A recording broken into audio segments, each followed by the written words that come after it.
एक चोर भगवान शिव के मंदिर में चोरी करने के लिए गया और उसके पास में रात्रि के समय देखने के लिए, उजाला करने के लिए, कोई प्रकाश करने के लिए कोई मशाल या अग्नि नहीं थी। उसने शंकर जी के मंदिर का त्रिशूल उठाया, अपने कंधे का पिछोड़ा उठाया, उसको लपेट कर उसमें दिए से आग लगाकर त्रिशूल से चारों तरफ घुमा घुमा कर उजाला कर कर देखने लगा।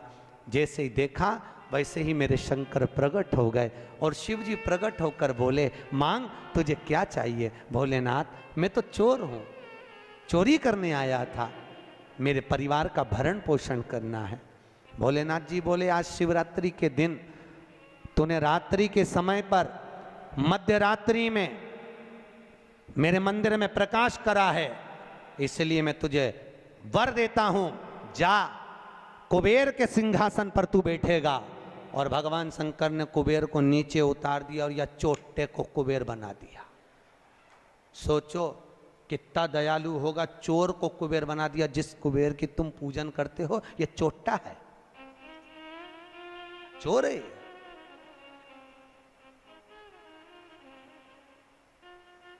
और यही कुबेर जब खूब धनपति बन गया, खूब अपार धन आ गया, तो इसने पूरे 33 करोड़ देवी देवताओं को निमंत्रण करने बुला लिया। आओ साहब हमारे यहाँ आकर भोजन करो। क्यों?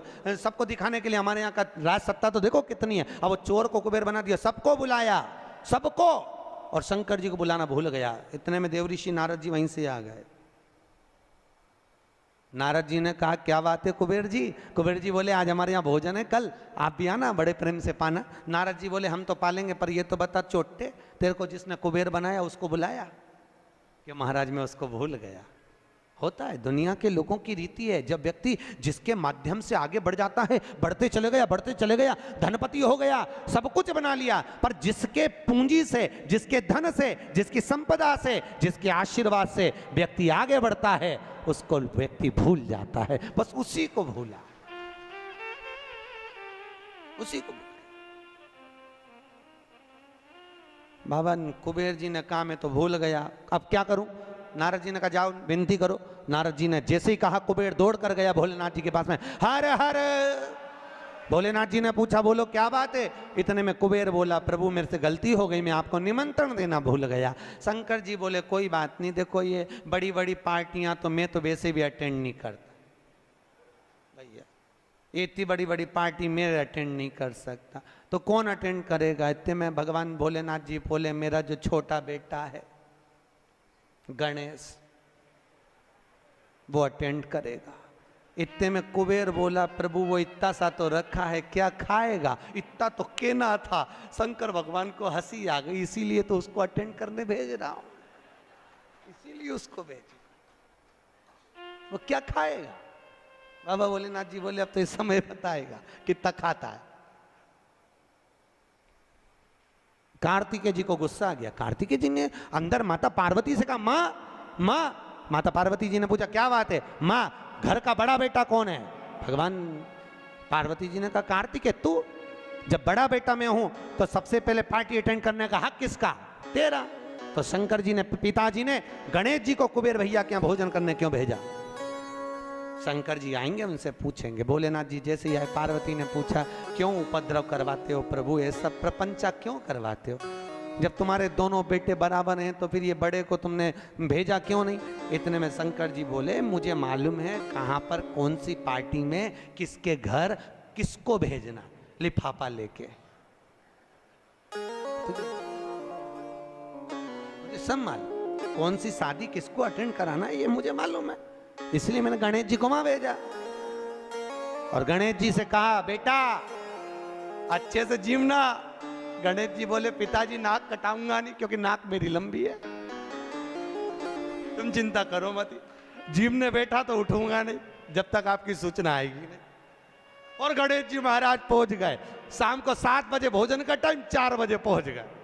और 4 बजे जैसे गणेश जी पहुंचे आवाज लगाई कुबेर भैया कुबेर भैया। अब जैसे ही बोले कुबेर भैया तो कुबेर भैया तो नहीं आए, कुबेर जी की धर्मपत्नी निकल कर बाहर आ गई। और कुबेर जी की पत्नी ने कहा गणेश जी भोजन का टाइम तो 7 बजे। इतने में गणेश जी बोले भाभी जी सब लोग जिमने आ जाएंगे, मैं छोटा सा कहाँ बैठ के जिमूंगा, इसलिए आ गया। अंदर से कुबेर जी बोले अब आ गया है तो जिम लेने दो, अच्छा है जितने जिम के जाएंगे टाइम तो निकल जाएगा और समय 33 करोड़ देवी देवता का भोजन बना, इसको जल्दी जल्दी जिमा जुमू के न चीत कर। ऐसे गणेश जी को बिठाया, आओ गणेश जी बैठो। भाभी ने कहा बैठो, गणेश जी बोले भाभी बैठ जाऊं, हाँ बैठ जा। चौकी लगा के गणेश जी के बिठा दिया और अब थाली जैसे ही लगी भाभी थाली लगा के लाई, गणेश जी खाते गए। जैसे ही खाते गए 33 करोड़ देवी देवता का भोजन 15 मिनट में निपटा गया। 33 करोड़।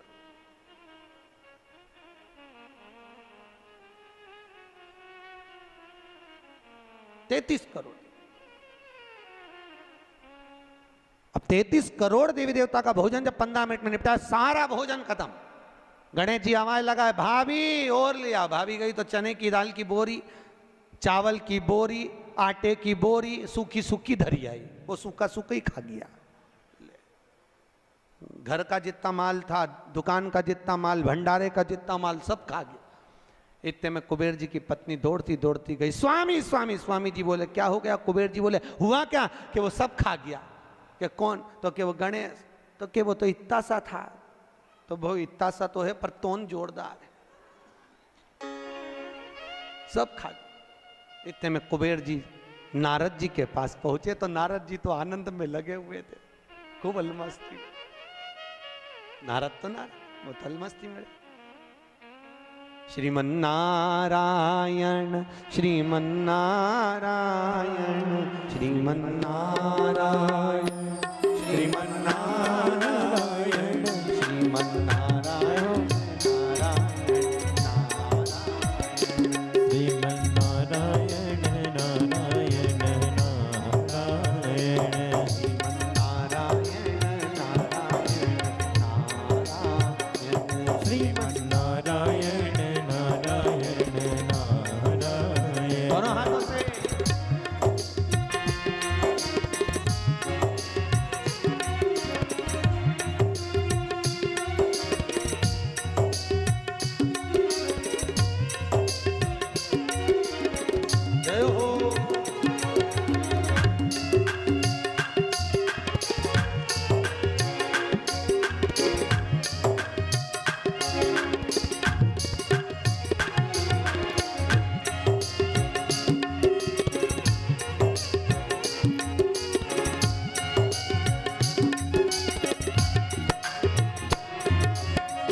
पास में कुबेर जी महाराज पहुंच गए। कुबेर जी ने कहा नारद जी कुछ करुणा कर दो प्रभु, हमारे यहाँ का सारा भोजन कर गए वो गणेश जी महाराज, सारा भंडार खाली हो गया। इतने में नारद जी बोले भैया उसको तो एक ही रोक सकता है।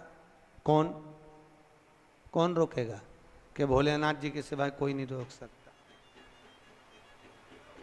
जाओ भोलेनाथ जी से विनती करो। और उसी समय पर कुबेर जी दौड़ कर गए भोलेनाथ जी के पास में। हे शिव, हे शंकर, हे कैलाशी, हे अविनाशी, हे भोलेनाथ। भोलेनाथ जी ने पूछा बोलो क्या बात है कुबेर, तुम्हारा मुख उतरा हुआ है? कुबेर जी ने कहा प्रभु वो गणेश जी। शंकर जी बोले गणेश को क्या हो गया? वो दुनिया को सब कुछ कर देता है, उसको क्या हो गया? कि उसको कुछ नहीं हुआ, जो कुछ हुआ 33 करोड़ देवी देवता को हुआ। कुछ बचा ही नहीं है, वो सब खा गया।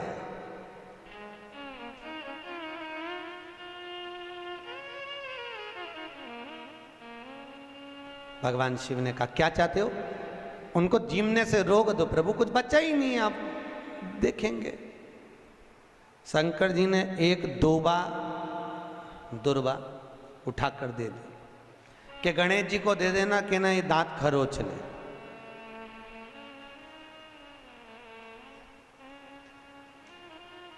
कुबेर जी लेके एक दूबा चले। कुबेर जी ने सोचा खाया इतना है तो एक दूबा से क्या काम चलेगा। जाते जाते उन्होंने दूबा की गड्डी बना ली।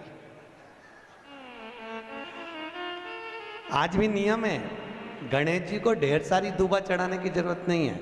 शिव जी ने एक दुर्बा गणेश जी को दी थी, इसलिए एक दुर्बा गणेश जी को चढ़ा दो तो गणेश जी स्वीकार कर लेते हैं।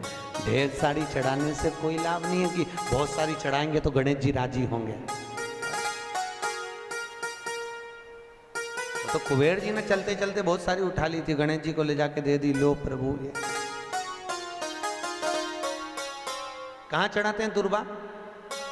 गणेश जी का जो दांत टूटा है उस दांत की ओर गणेश जी को दुर्बा समर्पित करी जाती है। इसलिए हमारे हिंदू धर्म में दो तरह के गणेश जी का प्रमाण कहा जाता है, एक राइट सूंड के गणेश, एक लेफ्ट सूंड के गणेश। राइट सूंड का जो गणेश होता है वो घर में रखा जाता है, और लेफ्ट सूंड का जो गणेश होता है वो अपने ऑफिस में, व्यापार की जगह पर, दुकान में, धंधे में, पानी में, सर्विस में, नौकरी में लेफ्ट सूंड का गणेश रखा जाता है। जिसकी दुकान, व्यापार, व्यवसाय में अगर राइट सूंड का गणेश रखा जाता है तो लक्ष्मी आती है पर टिकती नहीं है। इसलिए घर में सीधी सूंड का गणेश और दुकान, व्यापार, व्यवसाय में, ऑफिस में उल्टी सूंड का, दो गणेश। तो इसका मतलब ये थोड़ी ना कि तुम्हारे घर में गणेश जी बैठा तो तुम उठा के बदल लिया, यहाँ कहाँ दिया, यहाँ कहाँ दिया।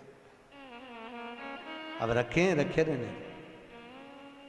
हमेशा याद रखो, गणेश चतुर्थी के बाद अनंत चतुर्दशी पर जब गणेश जी का विसर्जन करते हैं तो गणेश जी की 2 धर्म पत्नियां, वैसे तो गणेश जी की कुल मिला के 5 पत्नी, कितनी है? गणेश जी की 5 पत्नी। पहली श्री, दूसरी तुष्टि, तीसरी पुष्टि, चौथी रिद्धि और 5वीं सिद्धि। कितनी है? 5। ये व्यक्ति के नाम के आगे जो लिखा रहता है ना श्रीमान, ये श्री संबोधन कहाँ से आया? और एक पीछे लिखते हैं, जैसे नाम के आगे लिखते हैं श्री और पीछे लगाते हैं जा में ई की मात्रा जी। लिखते हैं कि इधर नहीं लिखते? लिखते हैं श्रीमान अग्नि प्रसाद जी, श्रीमान बद्री प्रसाद जी, श्रीमान हरीश प्रसाद जी।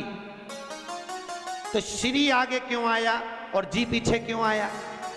कौन ने लगाया? किस लिए लगाया? कौन ने बताया कि आगे श्री लिखो? किसी के नाम के आगे जी लिख दे, पीछे श्री लिख दे, मर्जी अपनी, अपन कुछ भी लिख सकते हैं। पर किसने कहा कि आगे श्री लिखो? क्योंकि गणेश जी महाराज जब विवाह करने जा रहे थे और गणेश जी की जब बारात जा रही थी तो यमुना जी के तट पर गणेश जी की प्रथम पत्नी श्री गणेश जी के चरण पखारने के लिए खड़ी हो गई और प्रथम गिनती में जब गणेश जी चलने लगे तो श्री ने उनके चरणों को रोक लिया और कहा, प्रभु मैंने आपका आवाहन करा है, मैं आपको अपने पति के रूप में देखती हूँ। भगवान गणेश जी ने कहा, तूने प्रथमता में मुझे पाया है, जिसके नाम के आगे तेरा संबोधन लगा रहेगा वो जगत में प्रसिद्ध होता चले जाएगा। इसलिए श्रीमान लिखा जाता है। अब जी का संबोधन कहां से आया वो भी समझ लीजिए। हर कहीं से थोड़ी ना लगा दिया जाता है कि जी कहां से आ गया। एक पत्नी भी लगाती है ए जी, और जब वो बोले ए जी तो तुरंत खसक लो जी, नहीं तो 500 गया जी। उसके जी में थोड़ा भारीपन है।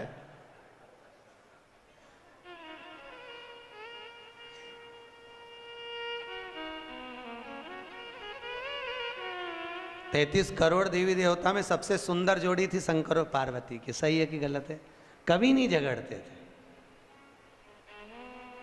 इसलिए पृथ्वी पर ना तो लक्ष्मी जी के व्रत हैं, ना ब्रह्माणी के व्रत हैं, ना इंद्राणी के व्रत हैं।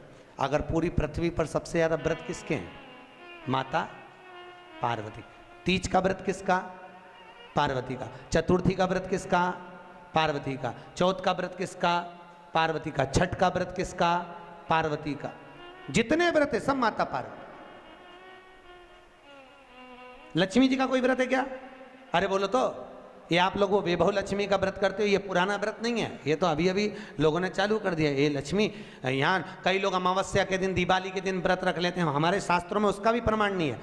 वो तो तुम लक्ष्मी के चक्कर में रख लेते हो कि दिन भर भूखी रहूंगी तो लक्ष्मी जल्दी आ जाएगी। नहीं तो ये हमारे शास्त्र में प्रमाण नहीं है लक्ष्मी जी के व्रत का। कहीं सरस्वती का व्रत है क्या? ब्रह्माणी का? अरे बोलो तो सर, बसंत पंचमी के दिन रखती हो कि सरस्वती का व्रत? नहीं, केवल एक व्रत माता पार्वती का। क्यों नहीं है? लक्ष्मी का व्रत इसलिए नहीं है क्योंकि माता लक्ष्मी भगवान नारायण को श्राप दी थी। जब लक्ष्मी जी श्रृंगार कर रही थी और इतने में भगवान विष्णु आ गए और भगवान विष्णु ने लक्ष्मी जी का मुख देखा, देखकर हंस दिए। इतने में लक्ष्मी को क्रोध आ गया, हे नारायण तुम मुझे देखकर हंसे हो घोड़े की तरह, इसलिए मैं तुम्हें श्राप देती हूं, तुम्हारा सिर कट जाए और तुम्हें घोड़े का मुख लग जाए। तो भगवान नारायण को घोड़े का मुंह लगा और नारायण का हयग्रीव अवतार हुआ। कौन सा अवतार? हयग्रीव। ये लक्ष्मी का श्राप नारायण को लगा था, इसलिए लक्ष्मी का कोई व्रत नहीं। ब्रह्माणी ने ब्रह्मा को श्राप दिया था पुष्कर राज की भूमि पर। जब पुष्कर राज की भूमि पर यज्ञ हो रहा था, ब्राह्मणों ने कहा ब्रह्म देवता मुहूर्त निकल रहा है, जल्दी यज्ञ में बैठो। ब्रह्मा जी ने नारायणी से कहा, ब्रह्माणी से कहा, ब्रह्माणी जल्दी चलो, सरस्वती जल्दी चलो, यज्ञ में बैठना है। ब्रह्माणी ने कहा भी आई तैयार होके। ब्रह्माणी तैयार होने में लगी रही, बहुत समय निकल गया, मुहूर्त निकलने लगा। ब्रह्मा जी से ब्राह्मणों ने कहा ये मुहूर्त निकल रहा है। ब्रह्मा जी ने कहा करें क्या? इतने में ब्राह्मणों ने कहा तुम बताओ क्या करें? ब्रह्मा जी बोले आपको जो करना है करो। ब्राह्मणों ने गाय को पकड़ कर ले आए और गौ माता को खड़ी कर कर गाय के सामने वेद ध्वनि करना प्रारंभ करा। जब वेद ध्वनि करी तो गाय के मुख से वेद माता गायत्री को प्रकट कर लिया। गायत्री को प्रकट करा, ब्रह्मा जी के पास में गठजोड़ा बांधकर बिठा दिया। जैसे बिठाया उसी समय पर ब्रह्माणी आ गई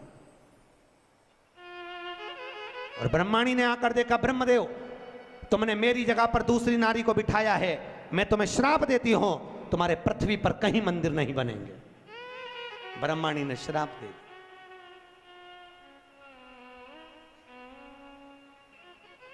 कहीं पर मंदिर है ब्रह्मा जी का? केवल एक जगह पुष्कर जी में, जहां यज्ञ करा था वहां। तो ब्रह्माणी ने ब्रह्मा को श्राप दिया, लक्ष्मी ने नारायण को श्राप दिया, इंद्राणी ने इंद्र को श्राप दिया, पर एक माता पार्वती ऐसी थी जो कभी ऊंची आवाज में बात नहीं करती थी। इसलिए पृथ्वी पर सबसे ज्यादा व्रत माता पार्वती के होते हैं। व्रत तुम्हारे भी चालू हो सकते हैं, तुम ऊंची आवाज में नहीं बोलो तो। व्रत करा दिक्कत नहीं है, व्रत तुम्हारे भी हो जाए चालू, बस तुम मीठा बोलो तो व्रत चालू करने में किसको दिक्कत। कई बुजुर्ग माताओं के तो आज तक व्रत चलते हैं। सही है गलत है? कई माताएं कहती हमारी सास ऐसी थी, इतनी बढ़िया गुरुजी, हमारी दादी सास ने ऐसा नियम बना दिया तो नियम चल रहा है। ये व्रत नहीं तो और क्या? जो सास दादी सास बना के चली गई वो नियम आज तक चल रहा है। ये व्रत ही तो है, उन्होंने अच्छा करा इसलिए नियम चल रहा है। तुम भी कुछ अच्छा करो, खूब प्रेम से बोलो, मीठा बोलो, अच्छा बोलो, तो तुम्हारी बहुएं भी कहेंगी हमारी सास इतना जोरदार बोलती थी, इतना जोरदार, तो तुम्हारे व्रत चालू हो जाए। अब तुम जब भी बोलो तो चामुंडा और चंद्र घंटा की तरह बोलो, तो कौन व्रत करे तुम्हारा? कौन व्रत करे? मीठा अच्छा बोलो, विद्वत्ता से परिपूर्ण बोलो, प्रखर। अब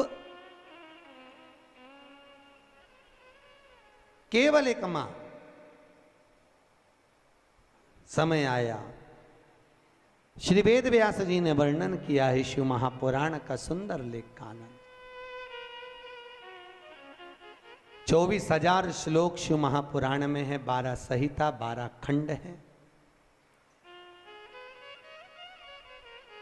देखो,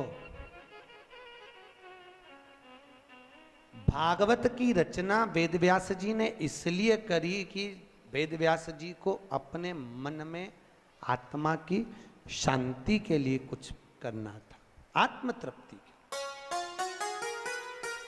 आत्मोद्धार के लिए।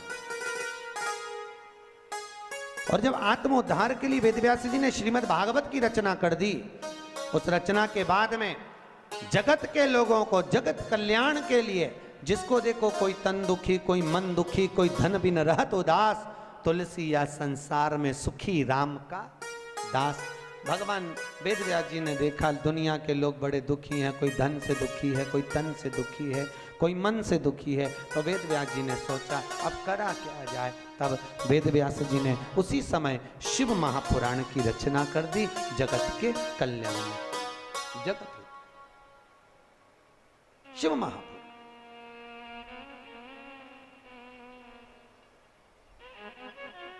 वेदव्यास जी लिखे, एक बड़ा सुंदर महत्तम लिखा, बड़ा सुंदर तत्व लिखा वेदव्यास शिव महापुराण के लिए। कहते हैं भागवत पितरों को तारती है, रामचरितमानस जीव को तारती है, पर वेदव्यास जी शिव महापुराण में लिख रहे हैं, अगर शिव महापुराण की कथा देखो, भागवत तो गोत्र से तार रही है। काय से तार रही है? गोत्र से। सुनिए भागवत, अरे बोलो तो सुनिए। गौकर्ण ने धुंधकारी के लिए गया जी में पिंडदान करा था कि नहीं करा था? उसके बाद भी धुंधकारी तरा था क्या? अरे बोलो तो नहीं तरा। गया जी में पिंडदान करने के बाद भी धुंधकारी नहीं तर पाया। क्यों नहीं तरा? क्या गया से मुक्ति नहीं मिलती लोगों को? अगर गया से मुक्ति नहीं मिलती तो दुनिया के लोग गया जी में जाके पिंडदान करते क्या? नहीं करते।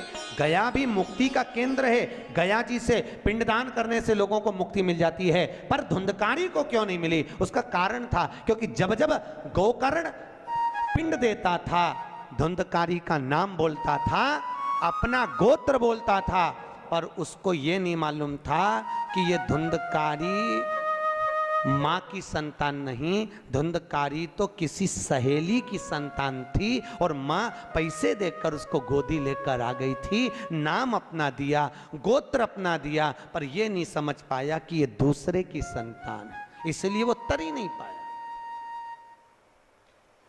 भागवत गोत्र से तारती, राम कथा जीव को तारती है, पर शिव महापुराण कहती है अगर शिव पुराण की कथा में अगर माताएं और पुरुष वर्ग अगर कथा को सुनते हैं तो माता के पक्ष की 7 पीढ़ियां और पुरुष वर्ग के पक्ष की 7 पीढ़ियां बिना गोत्र के ही तर जाती है। शिव महापुराण की कथा बिना गोत्र। क्यों? शंकर जी का क्या गोत्र है? बोलो तो। जब उनकी शादी हो रही थी ना भोलेनाथ जी की, तो पंडित जी ने पूछ लिया था, संकल्प देते कन्यादान का। कन्यादान के संकल्प के समय पर पंडित जी बोले अमुक नाम शंकर,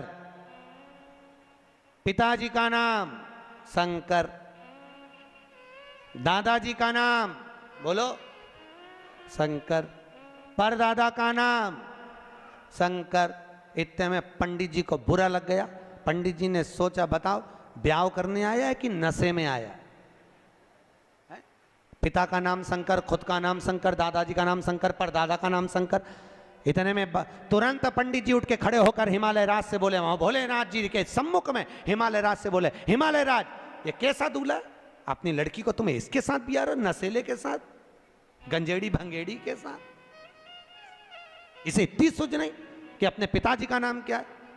इतने में हिमालय राज ने अपनी पत्नी मैनावती से कहा, मैनावती तू बेटी से के, पार्वती से कहा, पार्वती तू उससे के। पार्वती ने शिव जी से कहा, प्रभु ब्याह अच्छे से कर लो, क्यों प्रपंचा मचा रहे, क्यों प्रपंचा। तो भोलेनाथ जी बोले, पार्वती मैंने गलत क्या बोला बता। अच्छा तो क्या तुम्हारे पिताजी का नाम बोलो ना। तो भगवान भोलेनाथ जी बोले, अच्छा अब की बार पूछेगा तो बिठा पंडित को वापिस बैठा।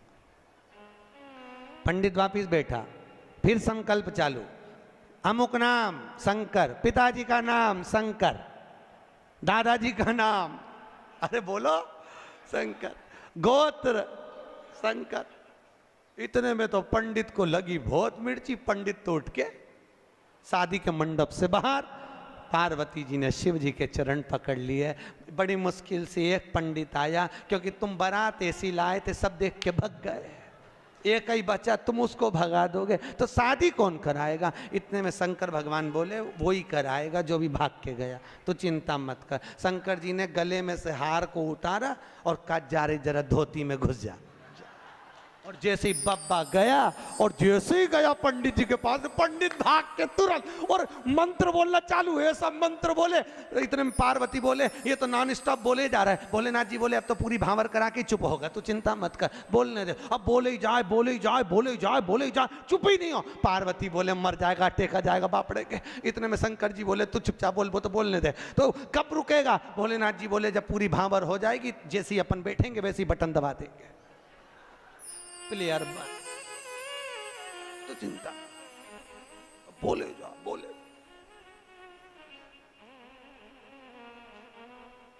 पार्वती बोली, अभी भी चुप नहीं हुआ। भोलेनाथ जी ने कहा, 7 भांवर हो गई, अब तो हार हार। और जैसे ही भोलेनाथ जी ने हाथ धरा, बटन, अब नहीं बोला कुछ भी। शंकर जी ने पूछा, पंडित जी दक्षिणा। अब चुप हो ही बैठा है, बोले तो बोलेगा, अगर बोल दे और दूसरा बब्बा भेज दे तो आप बोल के कहा आप तो बोल लेना, दक्षिण कहलवा।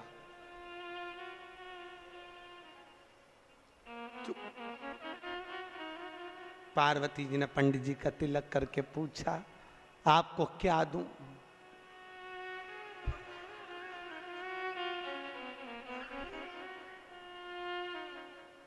हिमालय राज पूछे, पंडित जी कुछ तो ले लो।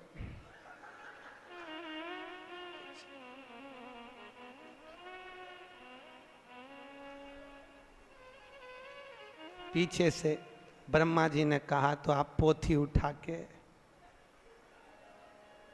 कुछ नहीं बोला। घर पे पंडित जी की पत्नी ने पानी पिला के पूछा, शादी कैसी रही। आवाज निकले से तो बोलत रहे, अब निकले तो बोले, कुछ बोले से। शिव का विवाह तीसरे दिन कथा में आएगा, शंकर जी का विवाह जो अपन सुनेंगे। करुणा सागर,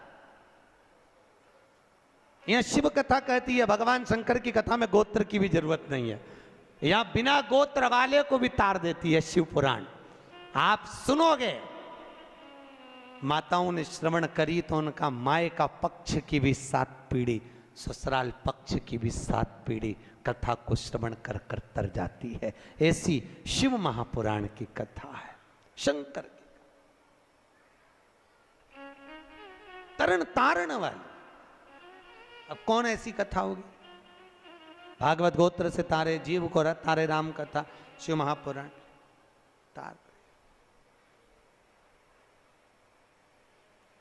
चले सुंदर सनकादि ऋषियों ने एक सुंदर संवाद में, सुंदर आनंद में शिव महापुराण के महत्तम को श्रवण कराया। एक देवराज नाम का ब्राह्मण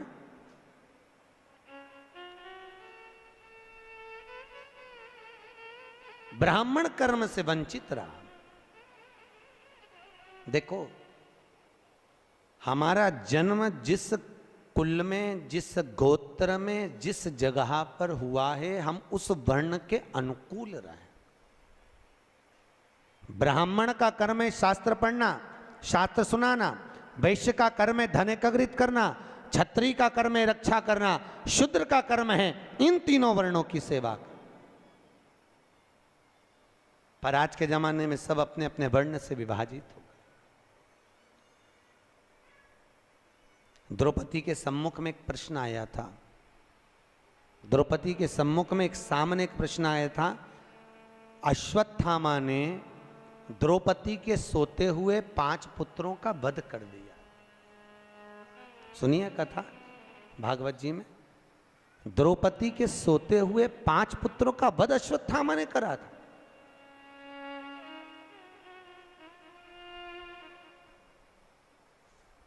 और द्रौपदी के जब 5 पुत्र मर गए, अश्वत्थामा को पकड़कर भीम ने सामने लाकर खड़ा कर दिया। द्रौपदी के हाथ में तलवार दे दी, मार दे द्रौपदी इस अश्वत्थामा को। द्रौपदी कहती है इसको नहीं मार सकती। क्यों? क्योंकि ये मेरे गुरु का पुत्र है, ये मेरे गुरु का पुत्र है। द्रौपदी, इसने तेरे बेटे को मारा, तू इसको मार दे। द्रौपदी कहती है नहीं, ये मेरे गुरु का पुत्र है। ये ब्राह्मण होकर अपने कर्म से वंचित हो गया, पर मैं क्षत्राणी होकर अपने कर्म से वंचित नहीं होंगी। मैं इसको नहीं मारूंगी, मैं इसको मारूंगी नहीं।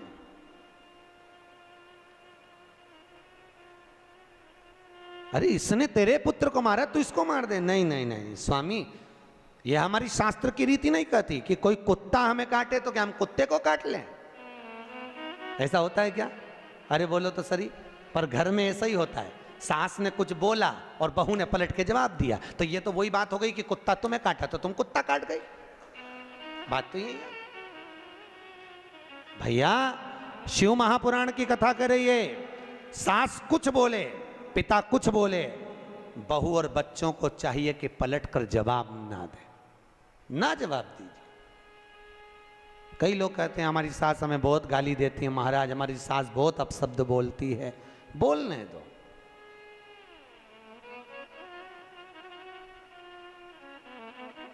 बोलने दो, बोले तो।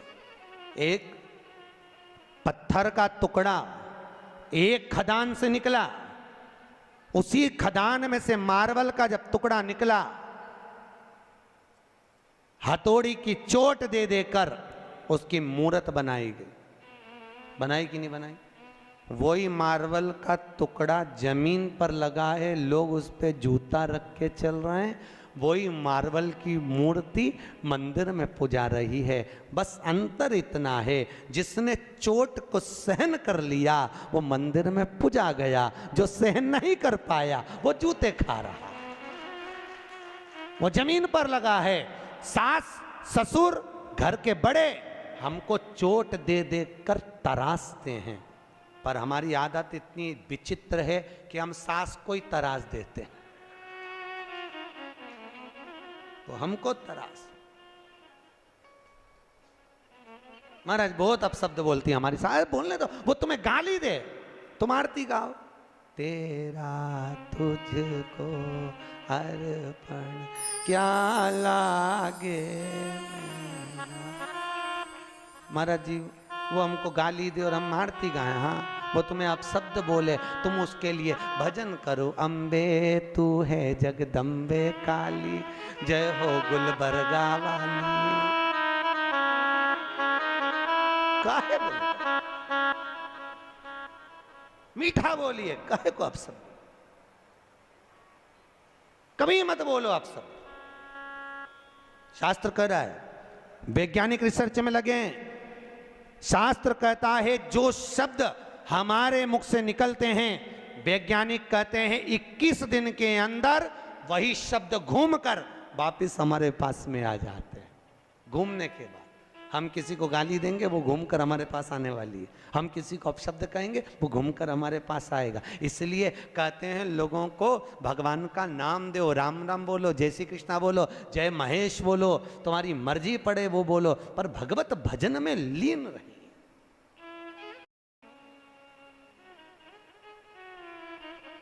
भगवत भजन में एक जगह शिव महापुराण की कथा करने गए थे। कौन सा स्थान था? मंगरूल पीर। वहां पर